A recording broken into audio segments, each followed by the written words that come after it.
Ini saya mau share sama teman-teman ya. Saya barusan dapat surat ya dari satu trust ya yang mereka sering muncul dalam global trust ya. Jadi mereka satu trust itu kayak yayasan ya, trustee ya. Trustee kuno yang mengendalikan aset-aset besar dunia. Nah, setiap negara atau bank itu eh, memakai dana ini sebenarnya. Jadi ada mandat holders ya yang bertugas untuk yang bertugas mengambil alih kembali untuk rakyat gitu. Ya. Nah, lalu mereka mencari orang-orang yang mau dinominasikan sebagai calon trustee, orang yang dipercaya untuk membawa kembali legacy dari aset itu untuk orang-orang pribumi, ya, indigenous people. Jadi aset itu dari bank internasional itu ditarik ke rakyat yang hidup, gitu ya. Nah, dengan kata lain, gitu ya, saya diminta menjadi bagian dari proyek mereka anggap misi spiritual, legal untuk melepaskan dana ini. Nah, saya kan nggak sendirian gitu. Jadi saya menawarkan kepada teman-teman, kalau teman-teman mau gitu, saya bisa menominasikan Anda untuk eh, membawa dana ini ya, tapi benar-benar untuk masyarakat ya, untuk hidup dengan wajar. Nah, kebetulan saya di daerah yang miskin di sini ya. Daerah ini terkontaminasi oleh sianida, merkuri, udah erosi. Jadi saya membuat eh, tanaman-tanaman gitu ya. Saya mencoba ya lagi yang rencanakan sama Tovan untuk ditanam sehingga sianida itu bisa diserap oleh tanaman itu dan emasnya diserap jadi rakyat menambang emasnya itu dari tumbuh-tumbuhan gitu ya. Nah, jadi kalau teman-teman juga ada proyek-proyek yang serupa gitu, saya mau menominasikan kalian gitu di sini. Mungkin Pak di Jember atau siapapun kalau mau gitu. Kalau kalian memang punya proyek untuk masyarakat asli gitu ya, Ya, indigenous. Rob. Lanjutkan, Rob. Lalu mau jadi ininya nggak, trustinya? Karena you harus mengelola dana itu loh nanti. Oh, gitu. Ya, nanti saya obrolkan sama teman-teman nih. Ada Jik Gada, ada Wawan, ada Helmi, dan lain sebagainya. Siap sih kayaknya semua nih. Ya, tapi harus di ini ya. eh, Pertama ya, kalau you kayak you tadi tujuan menyelidiki candi-candi itu harus ada dikaitkan dengan kesejahteraan masyarakat di situ. Nah, jadi kalau itu you harus kasih tahu kalau jadi trustee you harus punya orang di member itu yang punya pengalaman di dalam dunia finansial, bro, harus ada gitu. Kalau yang nggak punya ya ya you cari gitu orang yang punya. Jadi nggak begitu aja dikasih dilihat orangnya gitu. Kalau you mau masukin nama saya di situ juga nggak apa-apa gitu ya. Saya di sini bisa juga. Lalu yang kedua memang harus punya jaringan. Hmm. Jadi harus ada orang yang dianggap bisa membantu proses monetisasi eh, selain memonetize ya dana itu, lalu dia punya akses ya ada legalnya, lalu itu bisa disalurkan. Tapi yang paling penting ya itu harus punya integritas, ya. Punya posisi untuk menjembatani dunia-dunia spiritual sama legal. Jadi harus bisa dipercaya oleh masyarakat setempat. Nah, saya kan hanya dipercaya oleh masyarakat setempat di sini. Jadi kalau kawan-kawan Helmi atau Tanjung Gede atau siapapun ya dipercaya oleh masyarakat lokal situ bikin aja gitu di situ. Nanti saya masuk sebagai orang yang punya pengalaman di dunia financial bank ya. Jadi nggak usah terikat. Paham nggak? Paham, Ya. paham, Kalau ada paham. kasih ke saya untuk apa, di mana insya Allah Paham, Rob. ah, Paham, paham. paham Paham, ya. paham. Pak Pak Sekarang Nugroho, kan itu yang Prof sampaikan ini saya tertarik karena ini lebih kepada apa ya, kenyataan yang kita harus jalankan karena dari kemarin saya itu sudah jujur nih Prof, sebelum aku ketemu profesor, aku juga sudah sebagai pengembara ya. Anak muda yang mengembara, memahami keilmuan dari supranatural, dari mistika lah istilahnya, dari mistika sampai ke sekarang logical gitu kan. Ketemu Sampai dengan profesor. Aku tuh belum ketemu dengan pelaku yang secara mensejahterakan ini secara nyata, real. Jadi aku tuh seorang pemuda yang dulu spiritual ini bukan cuma kita itu berbicara kesadaran aja, tetapi dalam laku ke kehidupan kita belum sejahtera gitu. Itu sampai yang bisa menjadi ini PR. Prof, sampai bisa menggandakan uang tuh Helmi. Ya bro, ini bro, ini serius ya. Ini asetnya aset leluhur. Ini aset leluhur yang harus dikembalikan gitu.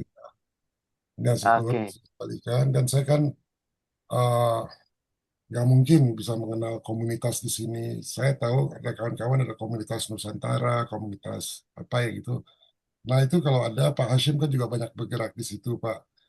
Jadi saya perlu komunitas itu kayak komunitas Beyond Spirituality kan saya kenal gitu. Jadi saya bilang oke pakai untuk tapi kan kalian juga punya komunitas yang betul. tujuannya sama, cuma Sama. tidak ada dana untuk menggerakkan itu. Nah ini kan tetap harus ada dana bro ya. Hmm. Betul, setuju. Sangat setuju, Prof. Aku tuh gini, Prof. Aku buka ya, karena ini udah cenderung kepada reality. Sebenarnya aku itu juga mencerahkan orang-orang kayak ibu-ibu waktu itu ya, ibu-ibu. Terus orang-orang kayak mungkin orang yang nggak punya duit gitu. Jadi aku tuh kan mereka kan masih di tahap spiritual yang ke supranatural ya, supranatural ke spiritual. Mereka kan lebih condong guru gitu ya. Yang intinya itu menganggap saya guru itu dikasih duit. Ah, saya di situ mengembangkan itu Anda kalau mau berguru itu kepada orang yang bisa menaikkan kemampuan apa finansial Anda. Itu yang menjadi pesan saya. Ketika Anda membayar, Anda itu cuma membayar itu omong doang. Nggak ada praktek di situ gitu. Makanya ketika itu saya lebih ke mendedikasikan diri saya itu melatih kepada kerajinan. Seperti membuat kerajinan tangan. Nah, dari situ saya bisa apa ya, membuat mereka itu lebih eee, bisa apa ya, kayak memperoleh income lah gitu dari yang dia lakukan. Nah, itu kan bukti spiritual. Jadi spiritual bukan cuma lu kesadaran, lu cuma ngerti kesadaran tapi lu miskin gitu loh. Ya Itu yang saya lihat tuh orang Indonesia tuh gitu, Prof, gitu. ini ya Itu itu real. mungkin Pak Wawan kalau you kan pasti ada komunitas-komunitas kitab biru juga gitu ya. Nah itu kan harus diberdayakan. Jadi saya dulu 50 tahun yang lalu saya ke satu daerah ya, namanya Tompaso. Itu orang-orang di sana masih pakai Petromax gitu. Saya tesisnya mengenai panas bumi di situ, lalu saya menemukan beberapa lokasi riset di sana sama 1 tahun, lalu eh, memperoleh satu titik yang kalau di bor itu akan ada panas bumi bisa jadi listrik. Sedangkan panas bumi pada tahun 76 itu belum belum belum belum orang nggak familiar lah ya. Nah, jadi waktu saya sidang di TB, saya membawakan itu, khusus saya dianggap sesuatu yang baru, saya mengusulkan kepada Departemen Pertambangan, akhirnya dibiayain di BOR, ya, tempat itu, dilah listrik di Tompaso dan di Lahendong. Dan saya sudah 50 tahun nggak ke sana. Jadi waktu saya balik ke sana, saya terharu banget gitu ya, pekerjaan kita yang 50 tahun yang lalu kelihatannya nggak ada apa-apanya, ternyata sekarang saya lihat semua rumah udah punya listrik, jalan bagus, ya, everything bersyukur banget gitu ya. Oh, pokoknya kerjaan kita 50 tahun lalu jadi saya masih bisa hidup bisa melihat itu. Tapi saya prihatin ya, walaupun mereka fasilitas infrastrukturnya bagus, tetapi mereka hidupnya di bawah standar ya, di bawah standar. Jadi mereka umumnya petani. Saya tanya penghasilanmu berapa 1 bulan? 3 juta. Masa cukup saya bilang ya kasihan deh dan kerjanya keras banget. Dan kebanyakan mereka ini suaminya udah meninggal. Jadi ini para janda-janda yang ya pas-pasan hidupnya. Lalu eh, mereka butuh banget apa bantuan finansial dan mereka orangnya jujur ya pekerja keras. Jadi waktu saya kembali ke sini saya berpikir gitu ya apa yang saya lakukan. Jadi saya nawarkan sama mereka gini, kalian punya uang berapa gitu. Saya jadi fund manager ya, uang berapa. Kalau kalian punya uang 10 juta, dalam 1 bulan saya kembalikan modal kalian 10 juta dan juga 20% buat kalian, jadi 12 juta. Jadi bukan saya kembalikan 2 juta, dia kasih 10, saya kembalikan 12, modalnya dikembalikan 2 juta. Kalau kalian mau lagi, kasih lagi, ngerti nggak? Nanti makin lama makin besar, makin besar, makin besar. Nah itu yang saya lakukan gitu, ya, terutama kepada eh, janda-janda. Nah kemudian juga kalau kita lihat ya Yayasan Yatim Piatu itu, mereka itu kan sering dapat sumbangan, tapi itu kan kayak pengemis, sudah itu kan habis. Ya, misalnya di gereja ada uang-uang kolektor yang 10%, ya perginya kepada habis. Nah sebenarnya saya bisa ngelola itu, dan tiap bulan mereka dapat 20% dan modalnya dikembalikan. Nggak ada rugi, sama sekali nggak ada rugi. Karena uang yang saya bikin itu 200%. Jadi 20% dan lain-lain, tapi dibagi-bagi, ngerti nggak ya? Jadi kalau ada di antara teman-teman yang mau, itu ya silakan aja. Ya. Nah, jadi kalau you punya komunitas yang pengrajin itu, ya mau daripada ditaruh di bank, bunganya cuma berapa 8% 1 tahun, ini 20% 1 bulan. Ini bukan rentenir, ya. Ini sebaliknya. Ini fund manager yang aset-aset kayak gini gitu. Udah kepikir gak Hel? Harus gimana? Ya. Iya, iya, iya.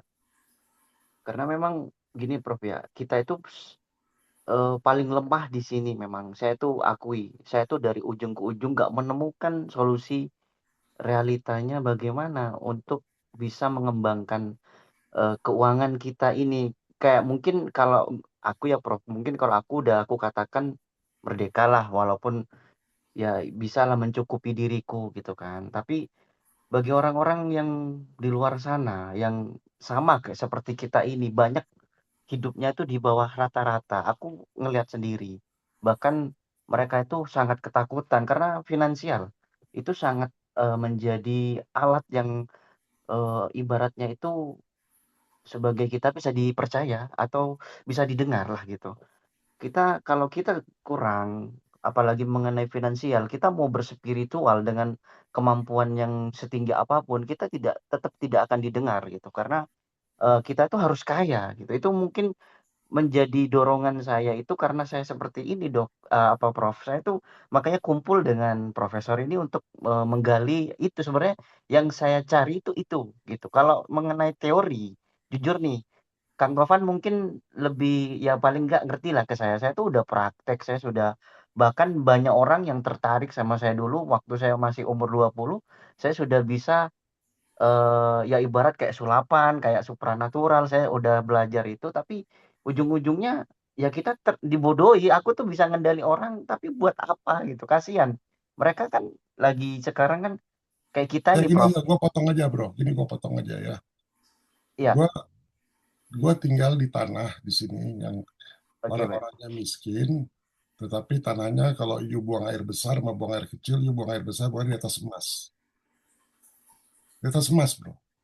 Dan emasnya lu nggak usah gali berapa. Itu udah ada dari permukaan tanah sampai di dalam. Ya. Jadi saya beli tanah cukup besar ya di sini. Itu juga bukan uang gua lah, uang-uang kayak gini ya. Ada 25 hektar. 25 hektar. Untuk pemrosesan itu ya macam-macam. Ada skalanya pakai 10 juta, 20 juta, 30 juta. Tapi gua ambil gambaran aja ya. Dengan modal 50 juta, you make money 400 juta hanya dalam waktu kira-kira 3 minggu. Itu, lu ambil dari tanah gua aja. Ya, dari 50 juta, kalau gua dari 50 juta, gua kasih 20%, kan gua hanya ngasih berapa tuh? Hanya 10 juta kan? Sedangkan gua make money 400 juta gitu. Bener nggak? Lu kasih gua 50 juta. Bulan depannya gua kasih you 20% dari 50 juta. Berapa tuh? 10. Gua kasih 60 juta ke you. Sedangkan yang gua menghasilkan keuntungan gua dari situ, kalau gua menghasilkan 500 gram itu bro, ya lu udah tahu udah berapa nilainya itu. Udah 1 M tuh. Ya. Jadi you mendapatkan 100 gram itu 200 juta tuh hanya kerjaan 5 hari. Ya. Hanya gitu. Nah ini yang saya lakukan ke penduduk di sini yang selama ini di dibodoh-bodohin lah sama itu. Nah kebetulan ada teman saya yang membantu lah untuk membeli tanah yang udah saya selidikin ini. Nah itu pembiayaan kayak gitu aja bro. Ya, daripada lu taruh. Jadi nanti saya bikin namanya microfinancing di sini, kayak bank gitu. Nah, Tovan menganjurkan pakai koperasi. Di sini ada koperasi, bro, tapi korup. Jadi gue nggak percaya sama koperasi. Lebih baik terhadap individu aja, terhadap gua aja, percaya nggak sama gua gitu. Nah, jadi itu, dan mereka bisa datang ke lokasi gua, lihat lagi diapain, proses bikinnya gimana, ininya gimana. Isi money, ya nah, terus isi money buat gua buat apa isi money ya? Gua nanti gua bikin lah kakus untuk umum yang bersih, kamar mandi yang bersih, klinik rumah sakit yang bersih, dikembalikan lagi ke situ. Yang model kayak gini kan banyak, yang jualan pengrajin kan banyak, bro. Ya, mereka punya uang 10 juta, taruh di bank setahun cuma dapat berapa? 10%. Cuma 1 juta mereka dapat. Ini sebulan 2 juta mereka dapat.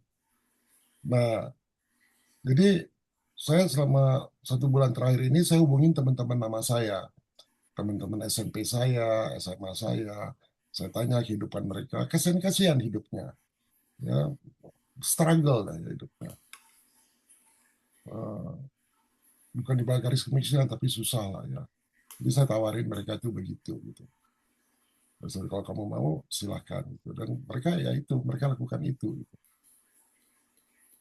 Nah ini bisa jadi model bro, bisa jadi model. Karena ini bukan nggak perlu IUP, nggak perlu BP. Kenapa? Karena ini hak milik, tanah hak milik. Dan terpencil di hutan yang nggak ada yang lihat. Jadi sekali-sekali teman-teman kalau mau jalan-jalan ke sini silakan gitu, lihat aja. Ya. Firman udah berkunjung ke sini. Jadi jalan keluarnya itu sama yang tadi trustee tadi. Ini kan nggak kebetulan trustee dari luar negeri mau kasih duit itu banyak, karena dia tahu kerjaan kita seperti ini. Coba pikirin dulu teman-teman. Jadi di level kalian akan jadi leader-leadernya gitu nanti. Dan ini ada Pak Nugroho di sini ya. Jadi Pak Nuk, Pak Widi ya, masih ada ya Pak Nuk ya. Jadi kenapa saya nggak mau besar-besaran? Kenapa video-video saya itu saya selalu unlisted, nggak mau ke publik gitu?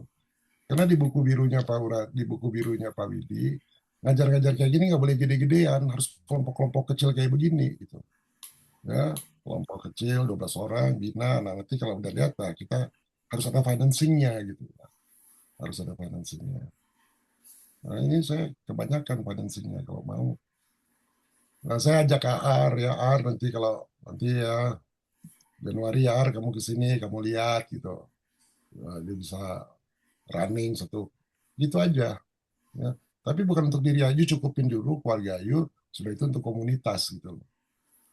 Ya, siap, Prof. Nah, Arya juga saya ajak ke sini, kalau Arya mau Desember ke sini lihat sendiri. Kalau Papi udah nggak ada kan kamu bisa running itu, kalau Arya nggak ada ya. Nah, bisa tawarin lah teman-teman kan udah kayak saudara-saudara saya. Iya sebenarnya apa namanya Pak?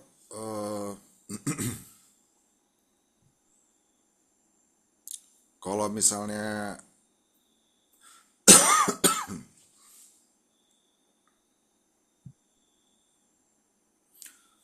ya ya aku lagi bingung juga sih. Aku kayaknya belum bisa Pak ke sana. Ini Pak Hashim kan banyak mengenal komunitas, tapi harus dilihat ya orangnya, integritasnya, insya harus dilihat Pak. Ya, harus dilihat dan dia harus yang pegang sendiri gitu. Prof, Aku bilang bantu mendingan orang Papi kok mantepin gampang dulu loh, di Prof. situ Pak. Mantepin aja dulu. Kalau Papi mah udah mantap, udah jalan Iya, Papi. maksudnya Papi mantep itu artinya Papi train dulu sampai mereka bisa nangkep idenya Papi udah jadi habit gitu loh Pak. Aku rasa Helmi udah ngerti banget, dia udah berusaha udah lama tuh. Mungkin Helmi akan respons paling cepat nih nanti. Dia udah ada komunitasnya. Saya tahu juga Ki Jember juga ada komunitasnya gitu. Cuma kan Ki Jember orang suka nganggap nggak serius gitu karena dia suka banyak humor. Gitu. Tapi passionnya sama gitu. Kalau Helmi memang passion, dia udah passion. Saya tahu Pak Hashim juga gitu. Ya. Nah, Pak Wawan saya belum gitu, tapi kalau lihat Pak Wawan dari personalitinya kayaknya punya komunitas yang kayak gitu juga. Pap, Nah, jadi itu 3 minggu bisa naik 8 kali lipat ya, Pap? Dalam waktu 3 minggu. gini ya, gini ya. Ini sistemnya mereka tuh gini ya.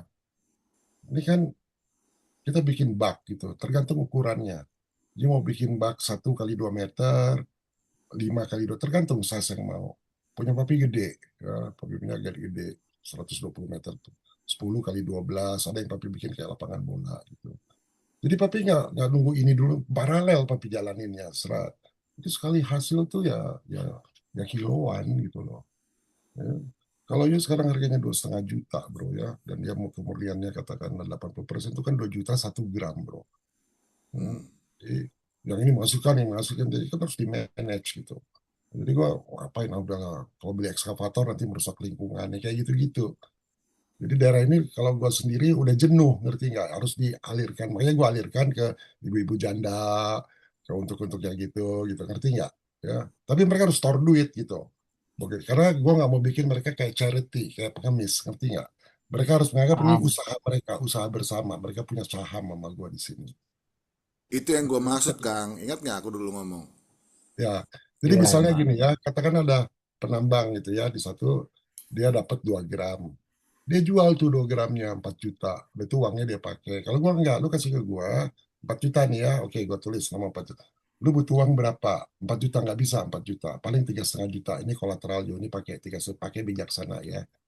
Nah, nanti kalau dalam 2-3 bulan lu nggak kembaliin, hilang loh 4 juta. Tapi kalau you tetap di sini, you punya emas, punya saham di sini. Gue jadi bikin bank emas gitu ya. Memang petani itu kan ada yang cuma 2 gram, 3 gram, tapi kan banyak gitu loh. Ya, banyak. Nah, itu bisa disertifikasi, jadi ada sertifikasinya. Karena lu mau apa lagi? Lu mau usaha dari yang ini tanah air kita dikasih kayak begini di daerah yang sangat miskin tapi kaya banget. 19 juta ton bro cadangannya bro. Nggak habis 7 generasi itu. Coba pikirin hell, you kan suka berpikir yang gini-gini. Nanti lu hubungin gua Japri siapa kalau mau.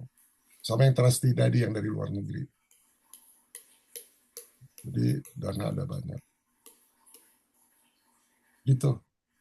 Kita itu punya PR itu untuk mengaplikasikan tuh, Prof. Jadi kita tuh selama ini mampet ya bahwa spiritual itu berhenti pada pemahaman hidup yang bukan pada finansialnya. Makanya saya tuh sekarang lebih cenderung itu spiritualku itu kamu harus kaya. Itu sugesti saya kepada orang-orang yang dekat saya. Kalau Anda, aku gak bermanfaat pada Anda, jauhi saya. Makanya hidup kalian harus lebih dari saya. Itu motivasi tuh. Nah Makanya itu Prof, sorry, aku tuh gua harus potong tuh bro. Itu iya sorry, iya itu pemikiran benar tapi berbahaya bro. iya iya iya iya Prof, Berbahaya parah bro. Prof. Ya gini ya, Iya jadi iya Prof. ini Iya diskusi Prof. saya sama Tovan tadi Iya sore. Ya, iya Prof. Tovan mengatakan bahwa kita jangan bicara filsafat lagi sama teologi Pak. Kita bicara implementasi aja. Gimana cara Ah, operasi gitu. Betul real kan? real real. Oke, gue bilang benar, Van. Gue bilang benar. Tapi ada bahayanya. Ya, kalau di Oke oke level oke. filsafatnya nggak kuat, ini korup, pasti korup. Ah, Jadi betul. filsafatnya itu harus nah itu satu dulu ya. Ketika filsafatnya sudah dapat, falsafahnya dapat, dia tahu bagaimana mentuning frekuensi dia dengan alam semesta. Oke Ngerti? oke oke. Ya, Paham jadi Prof. nggak tergantung sama orang. Nomor tiga, apa yang terjadi? Alam semesta itu berkonspirasi. Jadi kita mempraktekkan apa yang kita pelajari bahwa bisa kun fayakun itu dulu, bro. Nah, kita leader-leadernya gitu ya, kita lakukan itu. It works nggak? Kayak air, gue suruh berhentiin hujan. Dia ragu, udah berhentiin, dia ragu-ragu ini bener nggak? Ya, harus kasih-kasih ke ibunya. Berjam-jam gue spend time sama dia, ya. Karena gue lagi nge-groom dia supaya jadi itu. Kalau di level itu, kayak diskusi kita ini ya, kita sudah paham itunya, kita udah vibrate di situ, implementasinya gampang banget bro. Kenapa? Alam semesta itu konspirasi, dia kasih, ini loh, waktunya udah tepat sekarang nih, gua kasih you sesuatu. Ah, Tovan sama juga tahu pikirannya di sini dulu, tapi kalau di sini nggak kuat nggak bisa bro, vibrationnya kurang kuat bro. Ngerti you? Gua ngerti passion you gitu, Iya, ngerti iya. banget ya. Nah, tapi tentu you nggak bisa bikin ke semua orang yang kita bantu. Kita sebagai leader itu harus kita satu orang aja udah cukup gitu loh. Satu orang cukup, kita bisa bantu ribuan orang, ngerti? Iya, Oke iya. oke. Jadi harus bervibrasi. Lu nggak usah ajarin mereka spiritual, nggak ada gunanya, bro. You bikin menyejahterakan ekonomi mereka itu. Oke. Gitu, bro. Yang spiritualnya you gitu loh sebagai leader. Yang spiritual yang ngerti hukum alam semesta, bagaimana memanfaatkan ini, bagaimana menciptakan materi. Ya itu dia lu kasih ke orang karena mereka kapasitas untuk spiritualnya nggak sampai, bro. Mereka perutnya lapar. Benar. Nanti kalau mereka udah cukup, gimana koperasi gagal semua karena korup, bro. Karena di tatanan ini nggak kuat, ya. Nah, si Tovan tadi cerita mengenai soal Pancasilanya dia di total level 3 harus ada ilahi, terus ke manusia, lalu ada keadilan sosial, bener nggak? Lu bilang kan kalau mampet di sini gimana? Kenapa bisa mampet?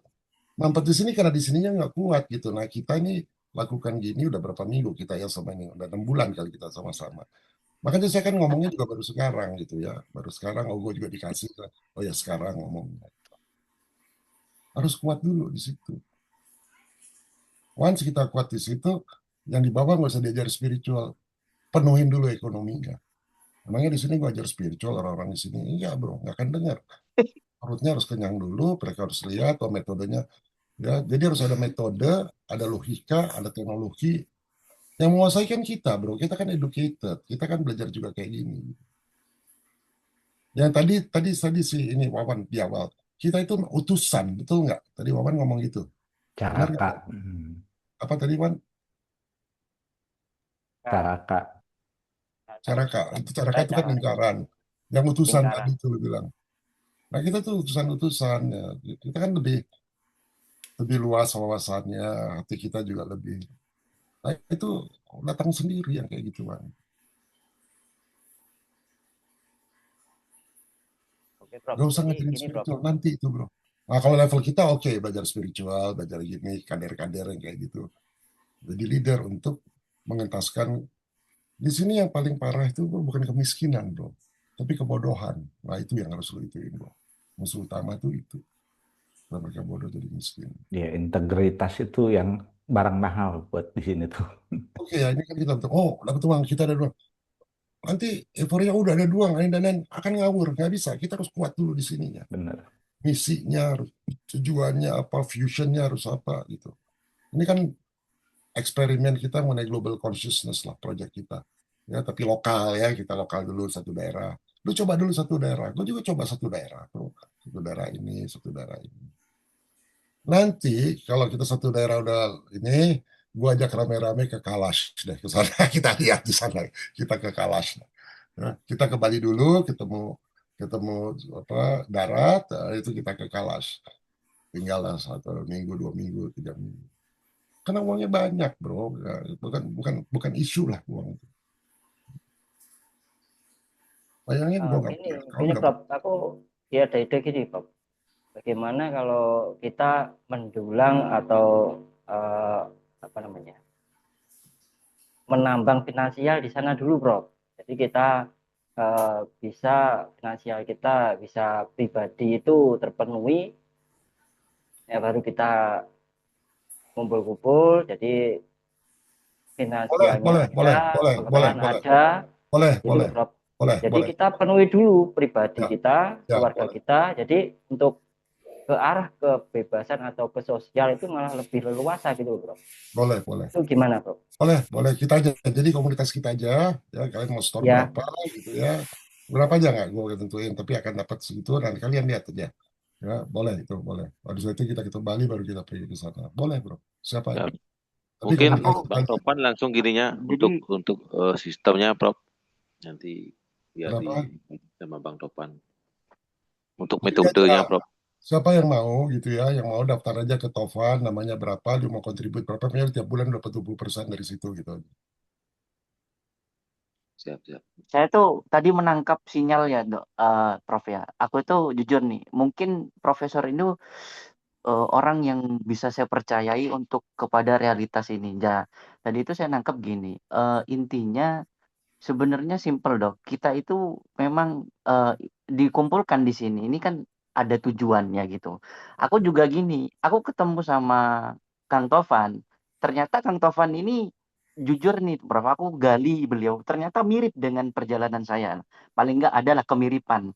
Nah, setelah saya kaji, beliau ini membuka banyak pengetahuan, terutama bisa terhubung kepada profesor. Nah, aku yakin dengan yang profesor sampaikan berarti intinya kita memperkuat dulu ibaratnya gravitasi kita. Betul. Pendirian kita itu kuatin dulu. Nah, kalau untuk mempengaruhi, Prof, saya jujur nih, aku itu sudah punya 3 grup besar. Dulu satu grup itu isinya berapa ratus orang dan aku tuh sudah membuka kesadaran ini ke banyak orang, Prof. Terutama ada tokoh kiai gitu ya, ada tokoh Islam juga yang percaya saya. Itu dia tuh punya pengikut itu orang-orang sesepuhnya, orang saya sebutlah di daerah Grobogan gitu kan. Beliau itu kiai tapi pengikutnya itu orang-orang sepuh gitu. Makanya saya sekarang ini merasakan gravitasi tadi itu, wah ini yang saya tuju ternyata di sini terbuka gitu. Makanya dari kemarin, kenapa saya itu tidak berbicara mengenai itu lagi karena saya cukup memahami betul karena saya udah berlaku dong, Prof gitu. Saya Nah, berlaku, saya tuh udah nyata saya. Saya tuh menyatakan ini bahkan saya tidak pernah memungut apapun dari pencerahan yang saya berikan ke orang-orang. Dari dulu saya tidak pernah karena saya cukup untuk berdiri di kaki saya. Saya kan di bisnis gitu. Saya jualan, saya dagang gitu. Tapi saya bikin sendiri gitu, Prof. Nah, sekarang ide saya kepada orang-orang di sini juga gini, mari kita itu lebih kepada kuatin dulu mungkin ya itu ya, finansial kita. Kata tadi Mas Wawan, mungkin lewat jalur Prof boleh, gimana kita itu bisa membentuk dulu kemampuan finansial lah gitu. Itu yang penting gitu loh, ya gitu. betul. Ini yang Gitu. Wawan usulnya udah benar. Daripada kita yakinkan orang lain, diri lu aja yakin. Gue meyakinkan diri kalian, kalau kalian aja lihat hasilnya gitu. Ya, nah kalau kalian udah mengalami sendiri, kalian meyakinkan orang lain kan lebih gampang, betul nggak? Betul lah. Nah, kalian ini dulu sendiri, taruh berapa aja silahkan gitu. Nanti Oh, gue tinggal. saya gini, Prof. Jadi bukan kontribusi tentang finansial ke Prof itu ya. Jadi malah gini, Prof. Saya balik karena di sini dana saya juga kurang. Prof. Jadi malah saya ke sana itu modal tenaga, Prof. Jadi saya tenaga ke sana untuk mendulang nasional malah, Prof. Itu, Prof, gimana? Gini bro, gini ya, rakyat setempat di sini, kalau gue datangin orang luar akan protes bro. Oh, Karena gue akan kasih ke mereka, gue misalnya beli ekskavator aja mereka protes, nggak boleh. Jadi tenaga mereka, karena mereka nggak punya kerjaan bro. Ya, sehari gue kasih mereka 200.000. Ya, gue kasih dua ratus oh, ribu. Jadi kalau ada 100 orang kerja ya tiap hari gue keluar duit tuh bro. Tapi mereka kan dapat something gitu. Begitu gue bawa orang luar mereka akan protes bro, sensitif ya, dalam soal itu. Ya, sensitif. Ya, belum bisa gue bawa orang luar. Itu bro, situasinya seperti itu. oh. Kalau Firman kan dia datang 1.200 kilometer, dia datang dari jauh. Dan dia bilang kalau nggak ada supir, gue naik motor aja. Ada temennya dia bujuk untuk nyepirin. Gue bilang apa yang mendorong you untuk datang ke sini? Apa yang mendorong you datang? Dia bilang nggak tahu ada vibrasi. Gue bilang kayak, dan duduk. Nggak sampai 10 menit dia tahu kenapa dia datang ke sini. Dia lihat sendiri dengan mata kepala. Satu ya. Jadi tujuan dia itu untuk semacam itu. Dia kan punya possession. Kalau you ingat diskusi-diskusi kita, keinginan kalian apa? Firman kan keinginannya membantu orang. Ingat nggak? Dia Ya, pengen bantu orang. Bantunya gimana? Betul. Coba lihat lagi di kemana. Ya kalau saya udah punya uang banyak, saya mau bantu orang. Dia bilang mau bantu orang. Dia bilang itu kesalahan berpikir. Tuh, lu harus pikir punya uang dulu baru bantu orang. Ya, lu bantu aja orang. Nanti akan datang. Nah, jadi dia datang ke sini, boleh dibilang hampir nggak ada modal lah. Dia bisa akan lebih dari cukup. Tapi apa yang terjadi? Sekarang dia udah lupa itu. Sekarang dia bantu dia healing orang, bukan financial. Jadi sesuai keinginan dia membantu orang dalam healing, bro. Dalam penyembuhan, bukan. Jadi bisa berubah, ngerti nggak? Tadinya untuk financial, tahunya kenyataannya memang mau. Udah, dia lihat panggilan gue di sini. Udah berapa orang tuh firman yang orang? Gimana, Wan? Itulah, tapi kira-kira itulah yang saya tawarkan dan saya sering juga ngomong sama AR ya, Tovan. Ya, Tovan masih ada misi kali di Pontianak, Arya juga. Terus saya tawarin juga sama. Apa yang saya tawarin ke anak saya tawarin ke you. Saya tawarin ke semua anak saya. Ya. dan ke kalian. Jadi nggak ada bedanya. Sekarang ini saya yang fund manager saya ini mengelola ya janda-janda itu, kesian kan. Ada yang taruh 4 juta, ada yang taruh 6 juta, ada yang taruh 7 juta. Nah, sebenarnya tabung kalau kalian ada, nanti kalian 1 bulan pokoknya kembali sama partisipasi kalian, anggaplah kamu partner saya, nanti kalau kalian mau ada begitu terus. Jadi gue nih minggu depan akan kedatangan 16 janda ke sini. Bayangin 16 janda datang ke sini, apa yang dia? 16 janda, udah oma-oma semua, kesian, kesian. Ya. Nah, orang kayak gitu patut ditolong. Jadi gue nggak bantu Ar dulu, gue bantu janda dulu Ar. Iya, Bro. Monggo, Bro. Gitu ya teman-teman, gimana? Mau kita tutup, Tovan atau ada Tovan yang mau diskusikan? Pak Edi baru Udah sih, datang ya? Ada Pak Edi. ada. Halo Pak Edi, Ada kok Pak Edi. lambat datangnya Pak Edi? Ya, halo. Saya baru pulang, Ke rumah. menyimak aja. Iya tadi Pak Wawan yang tadi jadi narasumber, Pak Widi, menarik banget Pak, menarik banget.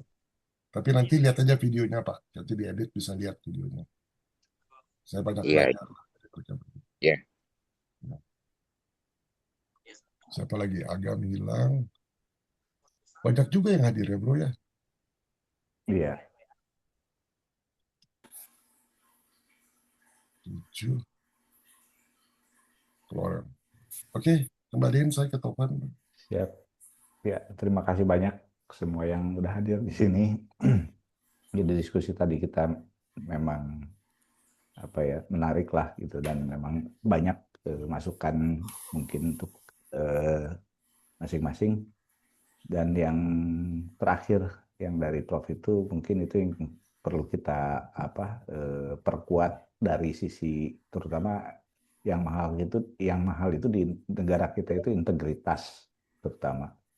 Itu yang paling mahal. Makanya memang tadi saya juga sempat ngobrol sama Prof ketika siang, bagaimana kalau kita coba langsung implementasi. Ternyata di sini di ya komunitas kecil kita ini Beyond Spiritual itu memang nanti masing-masing dengan setelah bekal pemahaman dan kesadarannya, supaya memang bisa mengimplementasikannya sebagai perpanjangan dari apa yang kita dapatkan dari sini gitu. Maksudnya untuk membenahi atau ikut berkontribusi memberdayakan ekonomi kerakyatan di masing-masing, ya kita sendiri harus memperkuat kesadaran kita. Makanya kita memang masih butuh untuk diskusi-diskusi ini untuk pemahaman kita lebih dalam gitu.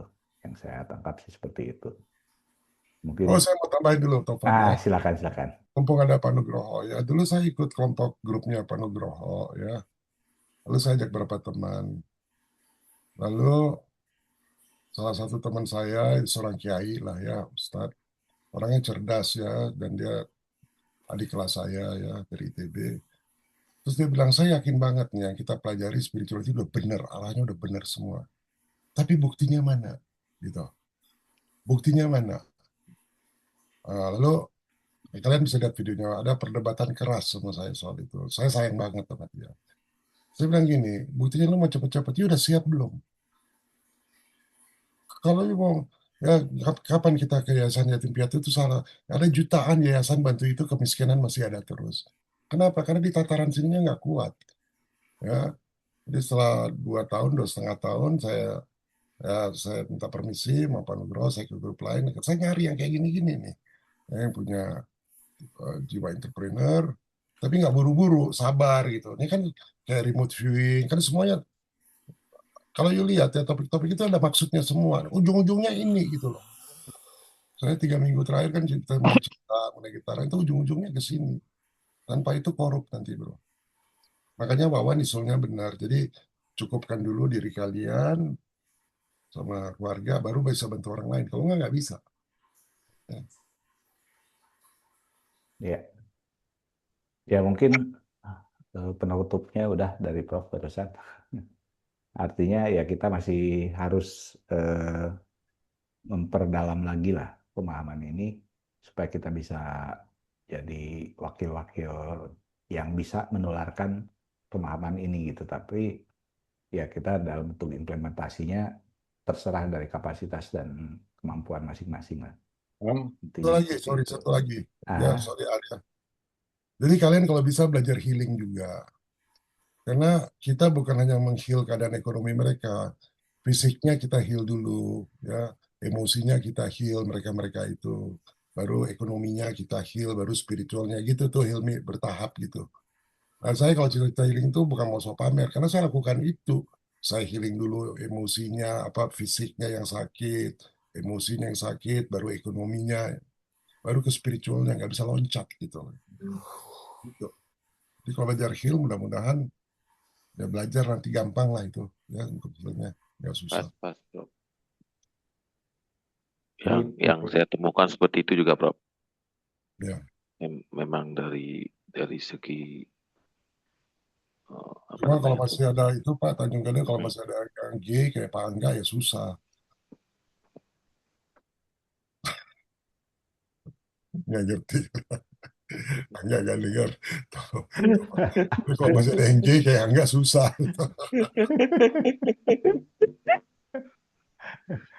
Oh iya tadi Arya kayak Ya, Arya. ada mau tambahan Arya. Maaf, aku kasih kesimpulan yang linking boleh nggak? Aku tadi barusan lagi kerja sama ChatGPT sambil ngobrol. Cuma ada 3 hal. Cuma ada 3 hal aja nih. Tadi kan Pak Hasim kan tadi sempat ngasih tulisan Pak di WhatsApp. Nah, itu ada konsep dari tokoh-tokoh China kan, Tionghoa. Nah, jadi aku mulai pertama itu konsep yang dari Xi Xingheyi ya Pak Salim. Menjelaskan bahwa mengetahui, sorry? Xingheyi. Itu kan dia ngejelasin bahwa mengetahui dan melakukan adalah satu kesatuan yang tidak dapat dipisahkan. Pengetahuan moral yang lahir dari nurani dianggap benar hanya ketika diwujudkan dalam tindakan yang nyata.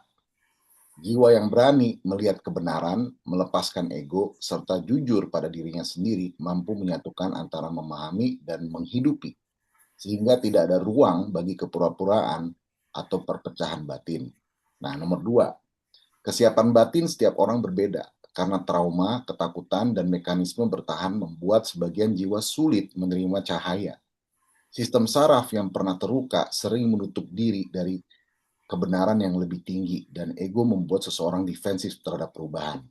Dalam ajaran Urantia dan spirit bebas Yesus, keilahian hadir hanya pada hati yang aman, teduh, dan terbuka.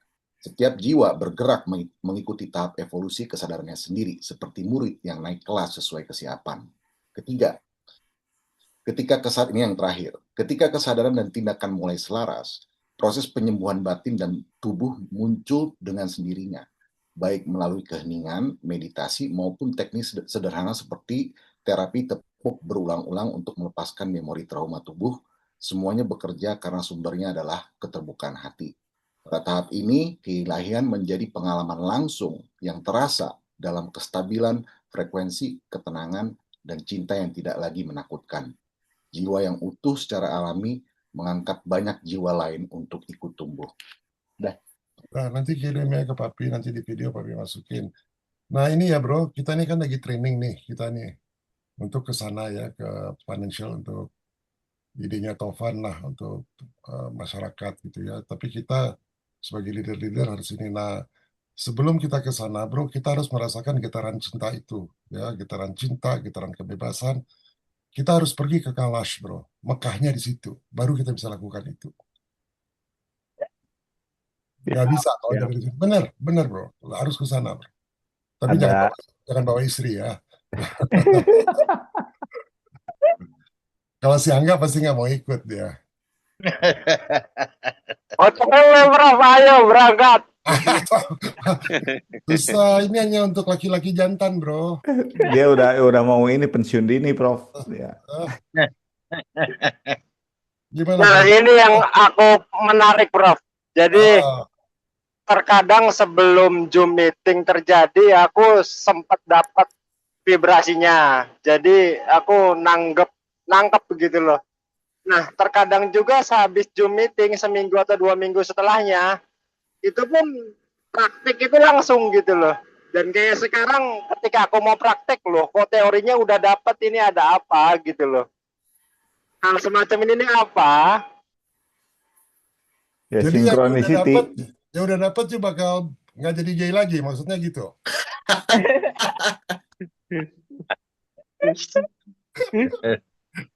Itulah kalau ngeledek-ledek orang tua, gue ledek terus loh, habis loh.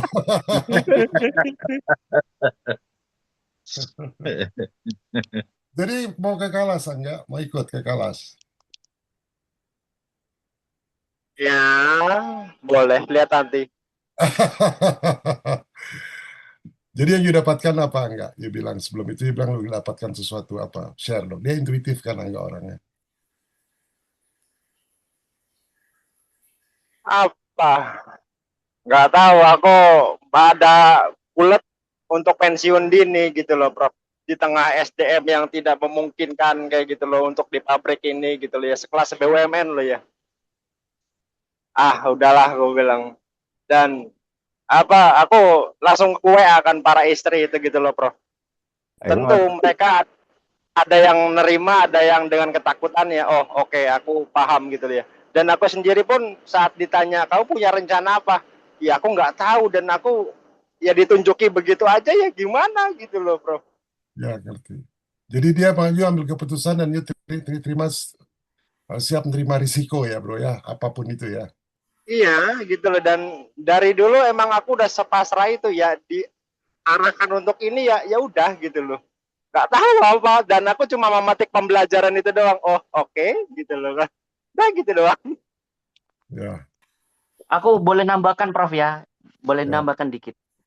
Ketika yang Profesor sampaikan tadi itu sangat relate sebenarnya dengan apa yang saya jalani. Ketika kita siap dari segi apapun, masalah jiwa dan raga lah. Saya membaginya cuma simpel jiwa dan raga aja biar gak terlalu melebar. Nah, semesta akan memberikan tanggung jawab itu ketika kita sudah siap. Itu sangat nyata. Saya percaya itu. Makanya ketika Profesor menyampaikan lagi, ternyata ada semesta yang disampaikan lewat Profesor ini untuk lebih saya bersabar lagi. Karena dari kemarin saya tuh mungkin agak menggebu di situ, Prof. Karena melihat kondisi yang disebut Profesor tadi, finansial orang-orang sangat tidak layak lah gitu.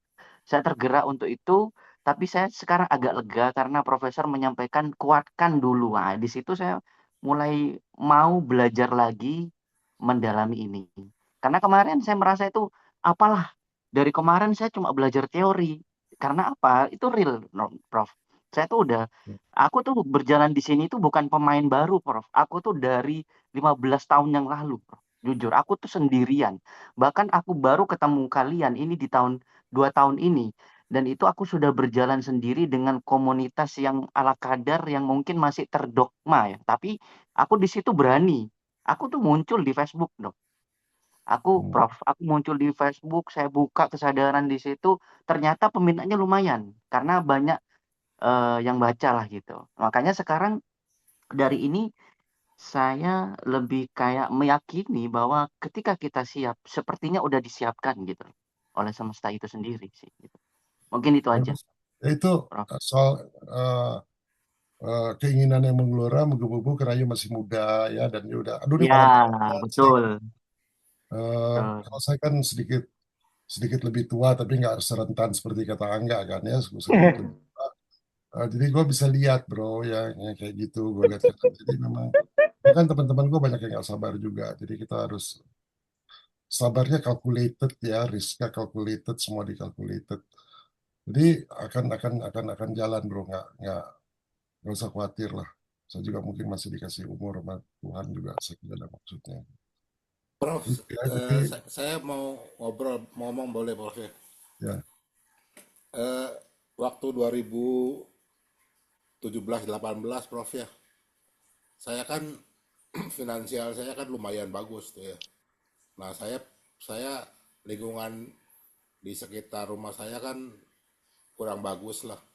Nah Saya punya inisiatif daripada mereka terjebak oleh rentenir, ya saya kasih uang gitu, ya. Kata saya tuh berapa bunganya kalau minjem, kalau nggak salah 5% sebulan nggak salah mah. Wah mahal sekali kata saya tuh ya. Udah aja gini, saya titip duit, ya. Kamu kalau untung, maksudnya saya pertamanya bikin komunitas dulu, Prof. Bikin komunitas, saya titip duit di komunitas. Kalau untung bayar 1% aja. Kalau nggak untung nggak usah bayar kata saya tuh. Bunganya, ya. Mulai dari 25 juta saya tuh, ya. Jalan. Terus sampai naik sampai 200 juta. Habis duitnya, Prof. So, apa pelajaran apa? Jadi intinya tetap kita harus mendidik orangnya dulu, harus berintegritas. True. Habis, Prof. Ya, itu yang tadi saya sampaikan ke Tovan dan juga ke Helmi gitu. Jadi leader harus kita yang pegang, bro. Nah, Jadi kadang-kadang kita harus kita didik dulu orang-orang itu. Jadi kadang-kadang kita tuh pengen bermanfaat bagi masyarakat, tapi malah kita dimanfaatkan mereka gitu. Nah, makanya sekarang saya sedang menjauhi komunitas-komunitas itu. Makanya saya kabur ke Bali juga, terus sekarang terdampar di Pontianak karena menjauhi komunitas-komunitas itu. Iya, kita pengen bermanfaat tapi dimanfaatkan gitu. Semoga saya nggak dimanfaatkan ya oleh kalian. Oh pasti dimanfaatkan. Ilmunya banyak. Itu Prof, maksudnya di antara kita itu harus ada spiritual unity dulu ya Prof. Ini kan spiritual unity, bro. Kita bicara ini kan spiritual unity, bro. Saya masih vibes-nya kalau ke Prof, ke Kang Tovan, iyalah kok. Ya kepada yang lain saya sangat ingin sekali gitu Prof. Spiritual unity yang benar-benar brotherhood itu loh Prof. Nanti terbentuk, bro. Nanti terbentuk. Makanya tadi Arya ngusulin kita ketemu di darat. Jadi ini kan itu akan terbentuk, bro. Kita ya waskabaran. Basic kita udah cukup kuat. Karena gue lihat kalau itu kan diskusinya Wawan sama Pak Nugroho tadi kan berat. Yang saya sampaikan itu kan berat banget tadi. Kalian bisa nangkap tuh. Gak gampang itu. Yang punya Wawan, yang Pak Nugroho, lalu yang saya simpulkan. Kan remote viewing itu kan nggak gampang juga. Gak semua orang tahu remote viewing. Lalu apalagi diskusi kita mengenai cinta sampai 3 minggu terakhir. Kita pilah-pilah lagi, kita dalamin lagi. Soal kesadaran yang kita unggul-unggulkan, ternyata kita koreksi gitu kan. Saya juga banyak mengkoreksi juga pandangan-pandangan nama saya gitu. Ya. Tapi ujung-ujungnya bro, kita harus melayani bro, dan mensejahterakan mereka. Gitu. Dan itu kita nggak bisa kalau kita secara pengetahuan, secara intuisi, secara materi kita nggak kuat, nggak bisa. Yang Firia bilang, keterikatan materi sama rohani itu harus ada, dan tengah-tengahnya itu mind, pikirannya. Nah, kita ini kan lagi membahas mind nih semua. Pada mindnya udah sama, ya antara materi sama rohani, gampang gitu nyatuin. Ini gue juga eksperimen bro sebenarnya terhadap diri gue sama kalian semua. Tapi gue rasa ini benar deh, arahnya udah benar. Ya, ujungnya benar, Prof. Ujungnya udah ke keadilan sosial bagi seluruh rakyat Indonesia itu. Goalnya memang keadilan sosial. Iya. Keluhannya Tovan kan dia bilang keadilan sosial, kalau mandek gimana? Kan gitu kan tanya tadi. Iya betul. Terus mau cari pisau bedah. Gue bilang kalau di atasnya ini nggak ada spiritual unity nggak bisa. Benar. Harus kuat.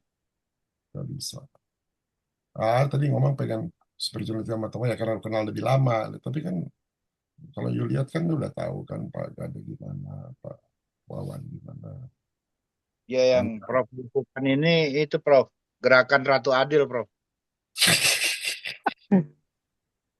Lu masih mimpi mau jadi lalu jadi ketua Ratu Adil ya, kita angkat ya. Jadi ketua Ratu Adil. Dia obsesi banget ya jadi Ratu Adil. Bukan. Ya, obsesinya itu pengejawantahan sila kelima itu Prof, sama dengan Kang Tovan, bukannya ada apa-apa Prof. Ya nanti di komunitas you jadi Ratu Adilnya gitu bro. Nah Prof aja lah, saya udah sendiri Prof. Ah, udah mengundurkan diri, emang siapa yang angkat lu? Dia udah mengundurkan diri Ya, katanya. maju mundur sendiri dia. Oke, mungkin udah jam di sana hampir jam 2 ya, Prof. Oke, pamit. Makasih banyak semuanya nih. Dan makasih banyak. 5 jam loh kita. Iya. Ini Makasih ya semua. Pak Wawan. Makasih. Pokoknya makasih banyak semuanya. Sampai jumpa Thank minggu you, depan ya. Prof. Semua, maaf. Maaf ujungnya. Ya, bye. Thank you. Ya. Bye-bye.